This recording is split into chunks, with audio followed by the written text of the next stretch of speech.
Pushpa movie benefit show సందర్భంగా జరిగిన తొక్కిసలాటలో గాయపడి హైదరాబాద్ కిమ్స్ హాస్పిటల్లో చికిత్స పొందుతున్న బాలుడు శ్రీతేజ్ ను పరామర్శించారు పలువురు కాంగ్రెస్ నేతలు. డాక్టర్లను అడిగి బాలుడి పరిస్థితి తెలుసుకున్నారు. GHMC floor leader Lingojiguda division corporator Rajasekhar Reddy బాలుడు పూర్తిగా కోలుకునే వరకు మెరుగైన చికిత్స అందించాలని డాక్టర్లకు సూచించారు నేతలు.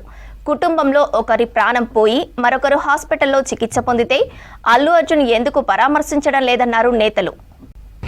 శ్రీతేజ ఎవరైతే సంధ్యా థియేటర్ ఇన్సిడెంట్లో అబ్బాయి 11 రోజులుగా కోమాలో ఉన్నాడు. ఇప్పుడు వాళ్ళ పేరెంట్స్ని కలవడం జరిగింది. పేరెంట్స్ని అడిగి తెలుసుకున్నాం అబ్బాయి పరిస్థితి ఎట్లుందని.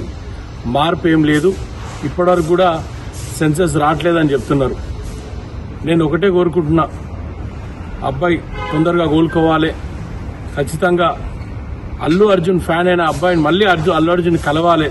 కానీ ఒక్క విషయం మాత్రం నిక్కచ్చిగా చెప్తున్నా, ఏదైతే ఈరోజు లైన్ కట్టిరో మీరు సినిమా యాక్టర్లు అందరూ కూడా అల్లు అర్జున్ ఇంటికి ఒక్కసారి ఆ పిల్లగాన్ని పరామర్శించండి. ఒక్కసారి ఆ పిల్లగాడున్న దయనీయ పరిస్థితి ఒక్కసారి చూడండి. తల్లి కోల్పోయిన పిల్లగాడు ఇప్పుడు హాస్పిటల్లో ఉన్నాడు. ఆ తల్లి చనిపోయిందని కూడా ఆ పిల్లగానికి తెలియదు కదా. 4 గంటలు జైల్లో ఉన్న అల్లు అర్జున్ చూడడానికి మీరు ఇంత పరుగులు తీస్తున్నారే, ఒక్క 5 నిమిషాలు స్పెండ్ చేయండి. ఒక్క 5 నిమిషాలు సినీ ఇండస్ట్రీ నుంచి కొంతమంది అన్న వచ్చి ఆ ఫ్యామిలీని పరామర్శించండి. మీకు మేమందరం ఫ్యాన్స్గా ఉన్నాం, కానీ మా నమ్మకాన్ని మీరు మాత్రం మమ్ము చేయొద్దు. అదేవిధంగా చెప్తున్నా, ఖచ్చితంగా కాంగ్రెస్ పార్టీ రేవంత్ రెడ్డి గారి నాయకత్వంలో ఆ అబ్బాయికి మేము అండగా ఉంటాం.